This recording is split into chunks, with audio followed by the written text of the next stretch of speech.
lot about this presentation, and because you all are so sophisticated on these issues, I wanted to really come at it from the angle of talking about how we think about creating change on the opportunity that Sanjiv was speaking about with trees and forests to provide solutions for our greatest challenges, for climate change, for health equity, but for our biodiversity crisis and our water crisis and so much more. It's kind of amazing, actually, how many different um, huge demands and drivers and challenges we face that actually can be addressed simultaneously with forest solutions delivered the right way. But I know I kind of probably had you at hello on a lot of that. And so what I really wanted to do is to try to think about, to share with you how we've thought about change making in American forests since I came here about 7 years ago and took over as CEO in July of 2018.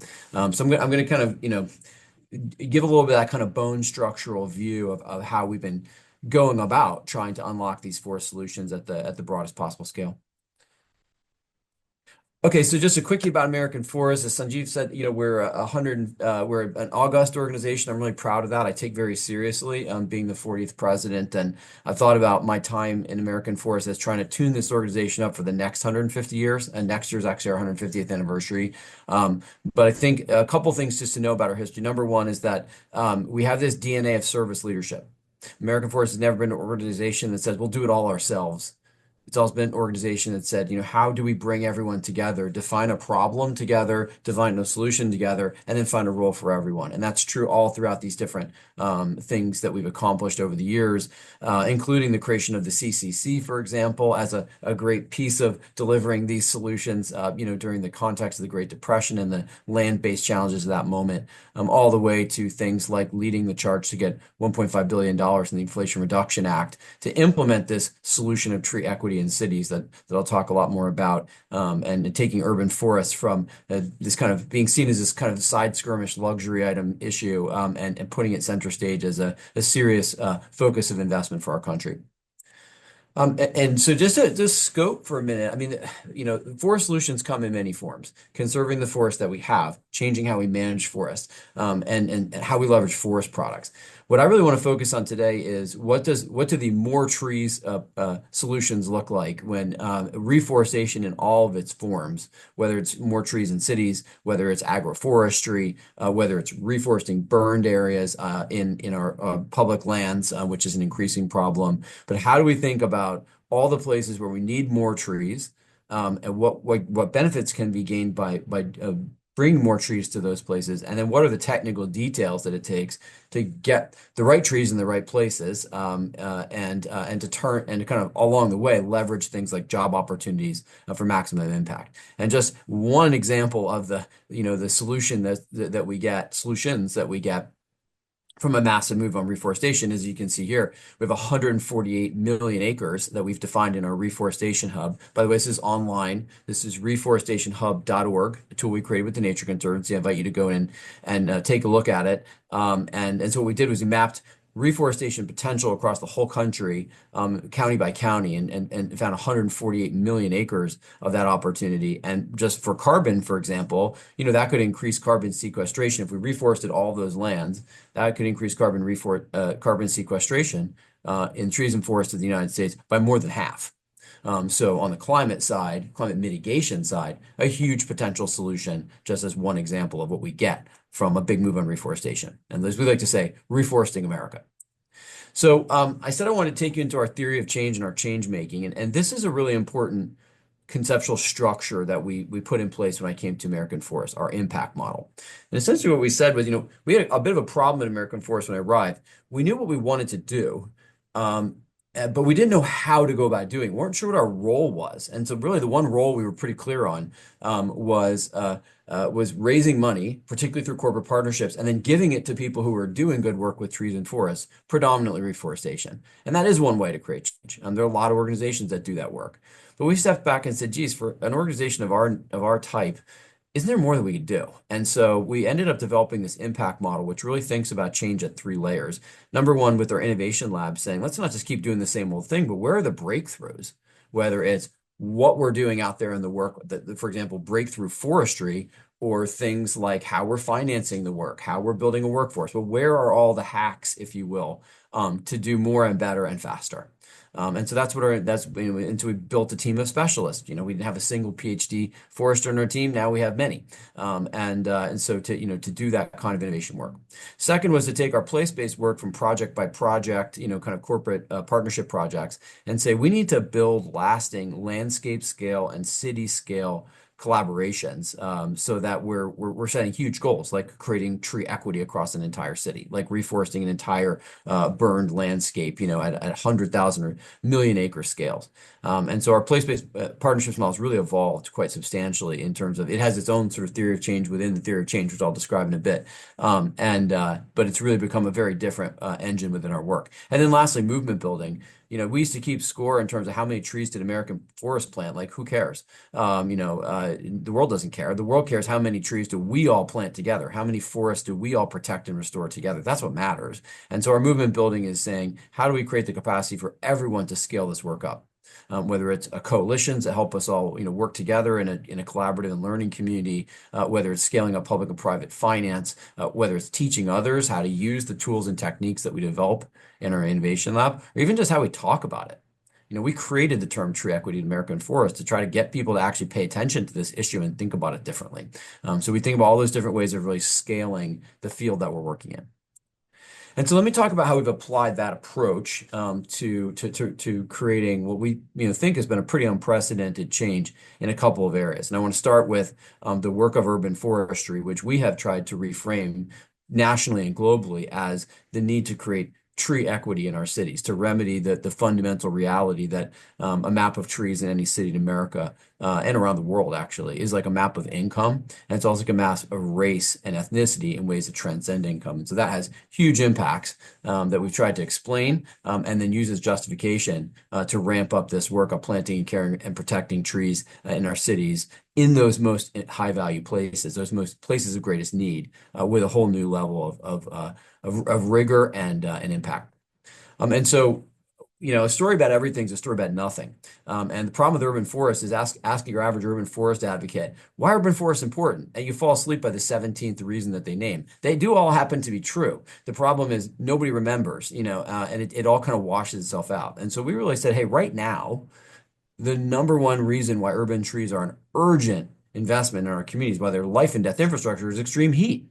Extreme heat is the greatest threat from climate change. It's not even close. It also and it's a threat to public health. It's also a threat to the fight against climate change itself, as I'll explain in a moment. I mean, these are national numbers. This comes from the Lancet. These are super high quality numbers. But this is what's happened in this century and what is happening. That increase in over 65 mortality by 2050. That's a global number. And in the U.S., by the way, the number I've really tracked on is there's a Duke University study that shows that we wildly undercount heat-related deaths in the United States today. And that in fact it's the real number is over 12,000 people per year in the United States die from extreme heat, and that number they project could be as much as 100,000 per year by the end of the century. So this is something that is a truly life and death issue for our communities, and for that alone, anything that we can do to protect ourselves is a top tier issue for our country. And let's be clear, we can't just AC our way out of this.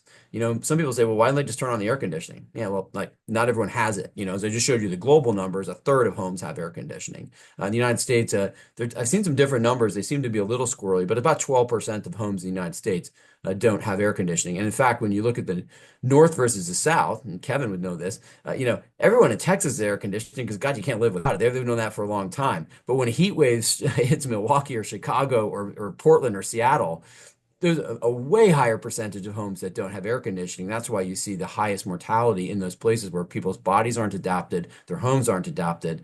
And so, fundamentally, we're not set up right now to AC our way out of it. But furthermore, AC itself is inherently inequitable. The AC on the left, that'll protect you during a heat wave. The one on the right, not so much. That unit will struggle to actually cool that apartment. So whether you have air conditioning doesn't really say whether you're protected. It also doesn't say whether you can afford it. 25% of households had, in the last year, 25% of low-income households had a time when they couldn't pay their energy bill or had difficulty paying their energy bill. So AC expenses is a huge load. It's obviously an inequitable, it's a regressive, if you will, economic impact on lower income families. So even if you have AC, is it good enough? Can you afford to run it? Will your landlord give you enough power access to, to use it? There's all these barriers to just relying on AC alone. And then lastly, oh yeah, what happens when the power goes out? Washington Post did a recent study that showed that when the power goes out, one of the greatest threats is you get a big storm in Houston, hurricane comes in and knocks out power, and then it's followed by extreme heat. Suddenly we've lost that AC defense. And so things like how well insulated your home is, whether you do have trees as an alternative cooling solution, becomes truly life or death in that situation. The other thing about it that's been, I think, underreported, underappreciated, is that AC is a huge driver of greenhouse gas emissions and actually of heat itself. The waste heat from air conditioning can increase the temperature in a city by 1.5 degrees Celsius. Pretty amazing. And so it's literally making the problem worse. Is protecting the person inside, it's making it worse for the person outside. But furthermore, 3 to 4% of global greenhouse gas emissions are for air conditioning, and that's supposed to, according to the IEA, triple by the middle of the century. So again, if we try to AC our way out of this, not only will we not equitably protect people, but furthermore, we're going to dramatically worsen the issue of climate change. That's just a no-win situation, and that's why we must use nature's air conditioning, as we like to call trees, to save lives in our climate. It's just that simple, and you can see from the heat thermal image on the left. Trees cool the air underneath them and surfaces underneath them by 20 to 45 degrees Fahrenheit. It's just we couldn't invent a better device for this problem that we have. And when arrayed within a community, it's a potent cooling solution. That the study you see on the right, led by our friends at Georgia Tech Urban Climate Lab, we partnered with on this, and Texas Trees Foundation, found that in Dallas, Texas, we can reduce heat-related deaths by 22% by stopping the tree loss that's happening in Dallas, reversing it with tree planting in the right places, and combining that with cooling surfaces. We can reduce heat-related deaths by 22%. So that's why we say we can save lives and we can save our climate by using nature's air conditioning to augment air conditioning. And by the way, just to be clear on that, we do need air conditioning. So this is really about clean forms of air conditioning, equitably distributed, complemented with nature's air conditioning. Well, here's the other thing. Again, this will be a familiar one to Kevin. During the Chicago heat wave of 1995, where over 700 people died in 3 days, it was because it was so unbelievably hot. And by the way, there's data that tracks the higher rates of heat-related deaths to those neighborhoods that lack trees, to those neighborhoods that are structurally hotter, have urban heat islands. There's data that shows correlation of that tracking with higher rates of death in the Chicago heat wave. But it was a double whammy because heat cooks air pollution, as surely everyone on this call knows. And so when you think about, the neighborhoods that have higher criteria air pollution already, they're also hotter and they're getting, cooked by climate change, getting no help from trees. Well, trees will both help cool that area, but it will also help to reduce air pollution. And so you put it together, this is a two-way solution for that heat air quality challenge that's being exacerbated by climate change. This is just an absolute no-brainer. And so again, as I start out by saying, a map of trees in our cities is a map of income, and it's a map of race and ethnicity in ways that transcend income. And so tree inequity, just fundamentally, it creates health inequity as I've described. But it's very clear we don't just need more trees in cities. We don't need to better just care for and protect the trees that we have. We've got to focus that energy into the neighborhoods right now. They're structurally underserved in this way, and it's magnifying the other ways in which those places are structurally underserved as well.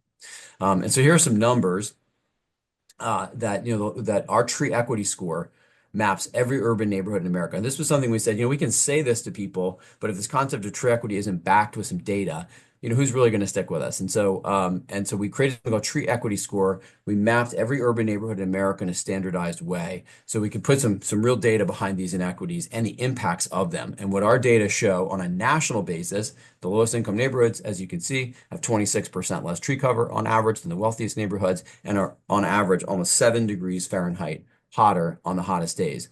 The neighborhoods, the highest concentration of people of color, regardless of income, due to things like the effects of redlining, the still legacy effects of redlining in our communities, have on average 38% less tree cover and are on average well over 10 degrees Fahrenheit hotter on the hottest days. And again, permission to multitask, you can go to treeequityscore.org and you can explore this data for yourself. And so just for example, there's a neighborhood where we've done some work in Southwest Detroit, neighborhoods, just some really wonderful people and partners there, the Greening of Detroit and other fantastic local organizations that we've worked with, neighborhood scale organizations that we've worked with. But just take a look at this one neighborhood. I mean, it's got about a quarter of the canopy cover that our data say should be the norms for this part of Detroit. And that's a neighborhood with 45% people in poverty, 87% people of color. That health burden index is a CDC indicator. It shows this is a place where a lot of people already have underlying health challenges. For example, 38% children and seniors, and it is 18.2 degrees hotter on the hottest days than the citywide average in Detroit. Than the citywide average. Think about that for a second. It's 92 over in your neighborhood where you have air conditioning and everybody has better health conditions. In this neighborhood, that's 110. And so that's why we say this is a life or death difference. And when you show people this kind of data, that's why we've been able to mobilize a new national level response.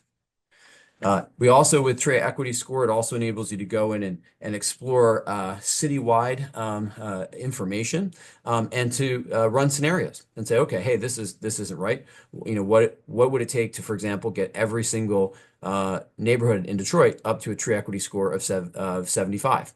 So not getting everyone to perfect, not getting everyone to equal, but just at least getting everyone up to a passing grade, if you will.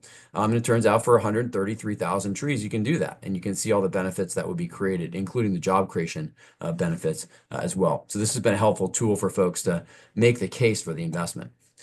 And ultimately, so what does it take to capture the investment? I mean, I talked about our theory of change and the place-based partnerships being where kind of the rubber meets the road, right? I mean, the innovation lab is feeding into the place-based work of us and others.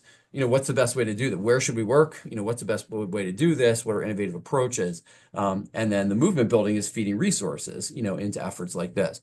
But just for example, in Detroit, we helped catalyze something called the Detroit Tree Equity Partnership, and a really just incredible collaboration involving the city of Detroit, DTE Energy, the Greening of Detroit as anchor partners. Launching this along with the American Forest. And really importantly, we set the goal not only to plant 75,000 trees in the city of Detroit over a 5-year period, targeted with Tree Equity Score data to the highest need neighborhoods, but also to create 300 jobs. And I'm really proud that, and particularly through the Greening of Detroit's fantastic job programs there, and so we're on track to do that, the job creation as well as the tree numbers, and really importantly, a very high percentage of those jobs have gone to formerly incarcerated persons, which is something of great personal importance to me and of our organization. Thinking about the people of greatest need, I'm really proud that we're helping people who face some of the greatest barriers in our society to employment to turn the work of tree equity and our investment in tree equity into economic opportunities for them. And that is absolutely coming real in efforts like the Detroit Tree Equity Partnership and others around the country. So this is, I think, really important. I mean, I said that for our place-based work, whether it's in cities or landscapes, we have a model. We have a kind of a change model at that scale. And this is what it looks like for us in tree equity. We really stepped back about 18 months ago and said, do we have the right map of what are all the elements that you need to put together and in what sequence do you need to put them together for a city and its partners to build a really high performing tree equity program? And so these 10 steps are what we've really centered on. And so we use this as essentially a roadmap. We sit down with a community like Detroit or Phoenix or others and say, these are the things that we need to do together. We have a tool for each of these 10 jobs. We have ways to help you build capacity around each of these 10 steps. But if you skip a step or you get them out of order, you're not going to get the long-term results that you want. So this is a really important construct for how we do this work. And it's also really important back to innovation that, it's big step forward to say we're focusing our energies into the highest need neighborhoods. But then even going a step further, how do we get the functionalities in those neighborhoods that we're looking for? And so a great example is in Phoenix, Arizona, where our great partners there, City of Phoenix and Arizona State University, we've worked with them on defining cool corridors in Phoenix, where we're concentrating blanketed tree coverage, and in some cases also cooling surfaces into high travel areas, pedestrian areas, recreation areas, public transit areas in those low tree canopy neighborhoods. So this is the Levine neighborhood of Phoenix that you see here on the right, where it's just so exciting to be planting the first of 100 cool corridors in Phoenix. And you can see the before and after at the bottom. I actually took that picture on the left when the kids from school at the Chavez High School were coming out from school to go over to the library in the park. That's within this kind of mile and a half stretch here. And so the before and after on the left and the right just shows you what we can do when we come into these kinds of places and don't just do a tree here or there, but literally create a blanket of tree cover in neighborhoods that need it the most, and that's functional for where the cooling is needed.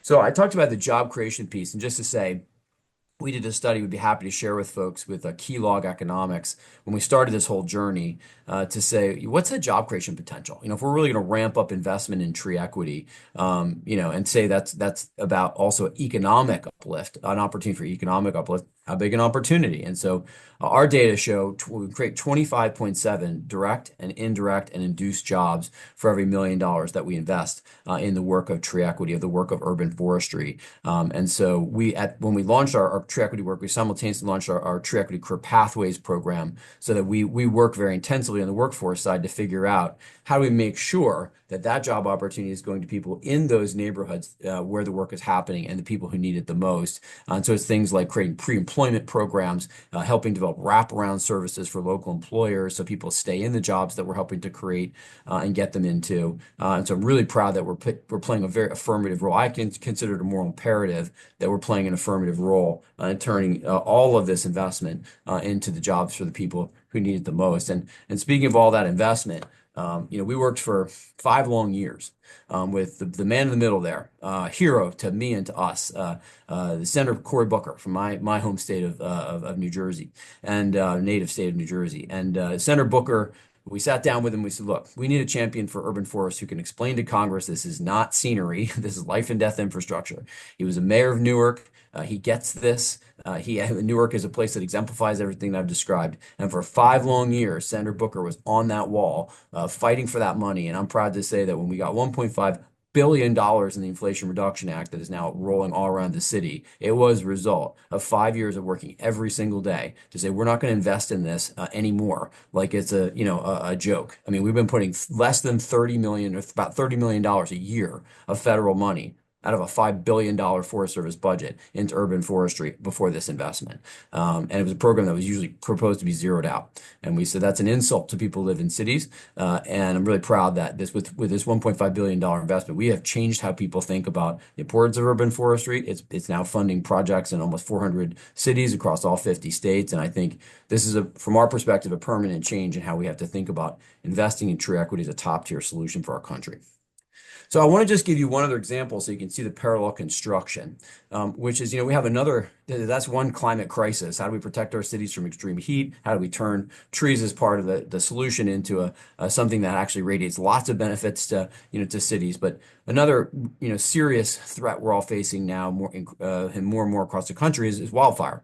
And as we saw this fall, not just in the West anymore, right? I mean, Connecticut had a wildfire crisis this fall. So forest burning is a big problem.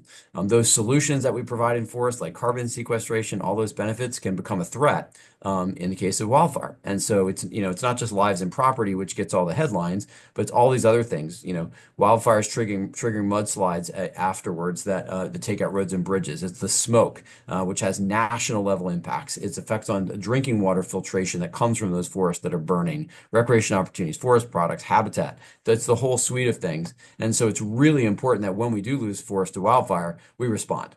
This is the scale, by the way, here on the left. We've had between a doubling and a tripling, across the West of wildfire extent since in the last 2 to 3 decades. And so it just means there's a lot more land burning, but also a lot more land burning more intensively, so that not only more land to reforest, but more of it that has to be planted as opposed to naturally regenerating because of these climate change charged superfires. And as I noted before with the Connecticut example, not just in the West anymore. Connecticut, New Jersey, we saw in Eastern Canada with the Canada fires.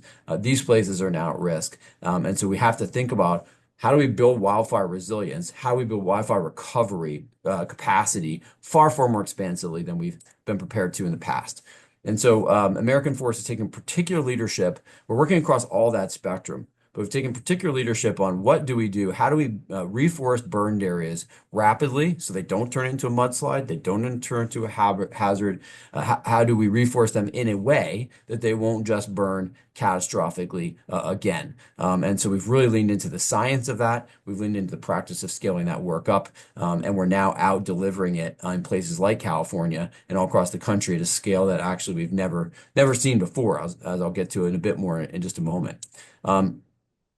So this is an incredible success story. A part of that, this wildfire and post-wildfire recovery problem has been on the national forest. We've been working with the national forest for decades, but we sat down with them about 7 years ago and said, look, we're falling farther and farther behind.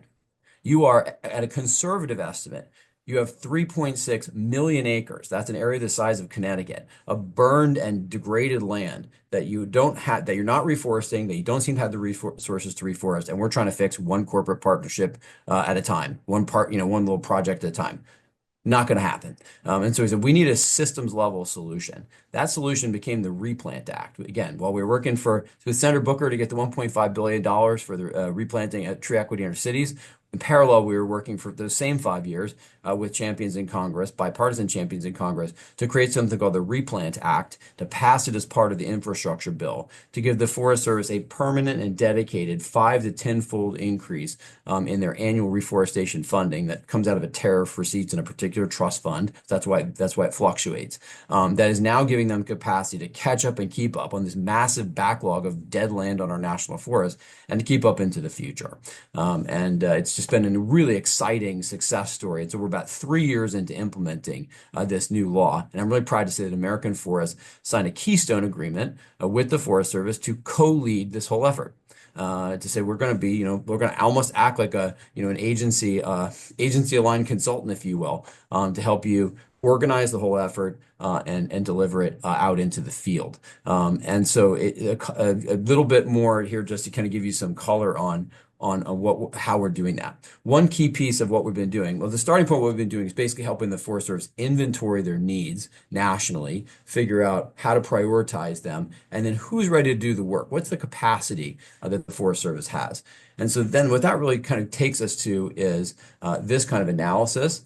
This is a analysis that we did of the bootleg fire and some associated fires in South Central Oregon. And as you can see, as this data shows, very high percentage of this very, very large intensive burn area, better part of 1 million acres, was burned in high severity fire.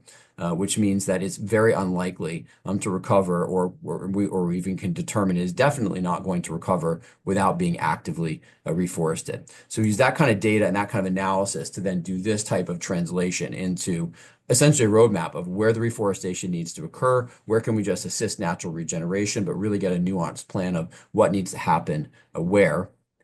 And then ultimately it translated into what the plan that you see there in the center of the screen, which maps out 4 key variables. Where on the land should we be reforesting? Where are the kind of places that are naturally resilient? What tree species and genetics can survive there into the future? And in some cases, that's a quite different mix from what had been there in the past. How do we plan and space them? How do we clump and space them on the landscape? What planting techniques do we use to make sure that the trees survive and thrive into the future? And then how do we monitor and manage those forests into the future so that we're using tools like prescribed fire? We're keeping those forests well adapted so they're not just going to burn catastrophically again. And plans like the ones that we're writing that you see there in the middle, that's the roadmap to not just spending the money to reforest, but actually reforesting to get wildfire resilience, get a different result into the future. And so that's a really key piece of what we're bringing to the table.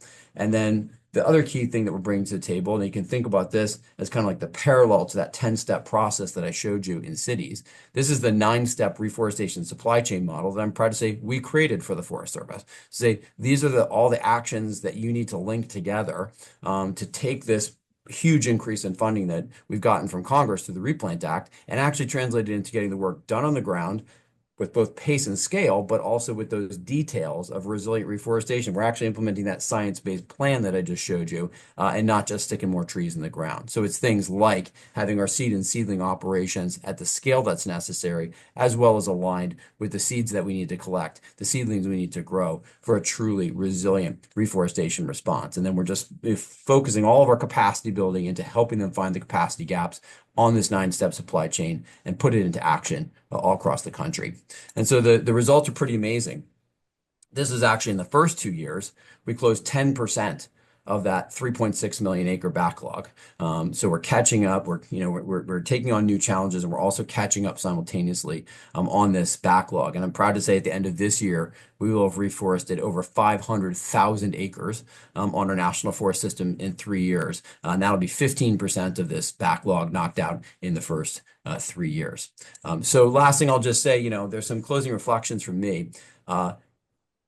I think there's some critical success factors that we figured out. You got to tell this story, lead with the why, like the example I gave about really focusing extreme heat as the front edge of the true equity story. Back it up with data and science that shows that we're not just asking for investment, we're asking for the right investment, and we know what we need. Work holistically in these kind of systems level strategies and models that I've described. Create a role for everyone. A societal movement is the one that can't be stopped. And then, don't be afraid to ask for what you really need.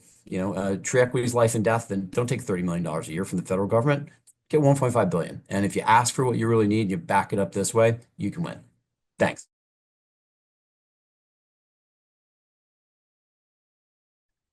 So again, I'm Kevin Shafer, Executive Director of Milwaukee Metropolitan Sewage District. I think I should just say everything Jad said and just go from there because it was such a great presentation. I really think it focuses on what we're all trying to do, which is to make our everyone's lives better to live in and to recreate in. One of the things he said at the end was you always want to lead with the why. And so why is a sewer district doing this work? As you can see from this graph, this is everything that Sanjiv said earlier, 29 municipalities. We're a sewer district that does flood management work for 423 square mile planning area in 29 different municipalities. And we're focusing our discussion on stormwater and flood management so that we can reduce water that gets out of the waterways into people's basements, flooding out either the sewer system or just into the rivers that's flooding people in the urban core. We have these 3 waterways that we are concentrating on. There's smaller ones that are in the area as well, but it's a very urban setting on the downstream end of these watersheds and then more rural on the upstream end. And for the sewer district to focus the discussion, the why, we focus it on reducing combined sewer overflows. And as everyone knows, you're required to have greater than 85% capture for CSOs from the EPA. Right now, we are operating at about 98.6% since the tunnel came online. We have a deep tunnel system that came online in 1994. We've had 1 CSO this year. We had 1 CSO last year. So we still have them, but we're trying to make them more infrequent and smaller in volume. In 2009, I wrote a vision that I call the 2035 vision, which was had 2 different parts of my brain. One part was the climate mitigation and adaptation piece. The other part was the integrated watershed management piece. It's really that second piece that I'm going to talk about mostly today and some of the work that we've done for that. But we're trying to be more climate resilient, be more energy efficient, use renewables. We're also trying to marry the green and gray infrastructure together so that we can really target water quality improvements as well. Under the integrated watershed management component, we're looking at sustainable core values, nature-based solutions, and we're trying to do a systems approach. We're not looking property by property or community by community. What we're trying to do is look at a watershed scale because, as everyone knows, water flows downhill. And it's simple statements like that that really drive the message because individuals understand that better. We're trying to do this work in socially vulnerable neighborhoods, looking at social indicators, ecological factors as well, and trying to take everything that Jad said and bring it down to the scale of being boots on the ground and implementing this work. So we have a variety of programs under this. The integrated system has our original green infrastructure partnership, where we provide funding to public and private entities to work. We have the Fresh Coast Green Communities, where we provide funding to through a public-private partnership to different entities to probably larger scale work at that point. Green Solutions, we're providing money to our community so that they can implement green infrastructure along the roadways and in public settings. School system, we have green summer education programs. Green Seams is a program where we are purchasing land, putting a conservation easement on it so it cannot be developed in the future. And we've got like 5,500 acres of Green Seams land right now. So it's a great opportunity to reforest that land at the same time. Working soils, we're working with the farmers. And the last of the many programs, or the most recent, I shouldn't say last, the most recent program is this Reforestation and Wetland Restoration program. How can we bring back nature's ability to manage floodwater, to manage runoff in a more natural fashion? And this is the money slide. So if you look at the Milwaukee watersheds, the orange area in the upper left are the risks that we're facing: river flooding, sewer overflows, and basement backups. Now, as I said, sewer overflows has gotten less and less, and that's been really built on the back of gray infrastructure that you see under the management strategies. And so we've got this great gray infrastructure system that's getting us anywhere, 98% capture. But we want to try to get to 100%. The vision that was written said, let's get to 100% capture. So we're still improving the gray infrastructure, but we're adding to that the nature-based solutions, which is both urban green infrastructure, the Green Seams working soils that I talked about a minute ago, and the reforestation and wetland restoration work. And going from the reforestation and wetland restoration work, we set a goal for 6 million trees. I started at 10 million. My staff said that was too much, so we backed it off to 6 million trees in the watershed. So this is urban, suburban, rural. We also have partnered with Ducks Unlimited, and we want to try to restore 4,000 acres of wetlands in the area, and then try to create an additional 1 billion gallons of water storage through these processes. These will have multiple benefits. I mean, Jad talked about heat island impacts, air pollution impacts, all beneficial impacts. But water quality, habitat, climate, how do we bring all of these things together? So as I said, we're a goal of 6 million trees, 4,000 acres of wetlands. We've got the 5 watersheds that we're working in. It's on public and private land. We put a 10-year easement on the land that we are working on so that we can have some ability to maintain it going forward. There's 15 years of work set to get us there. And we provide planning, design, engineering, implementation, project specific initiatives as well.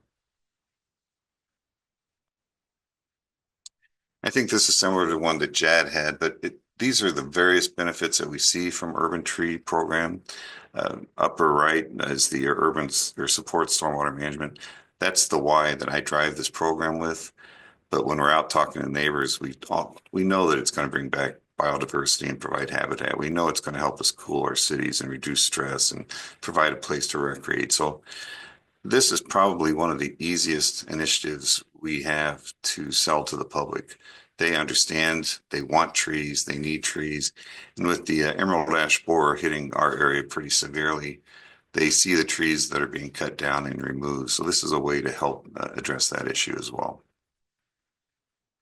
In this slide, it's just one of our many urban settings where we have a wonderful county park system here in the Milwaukee County area.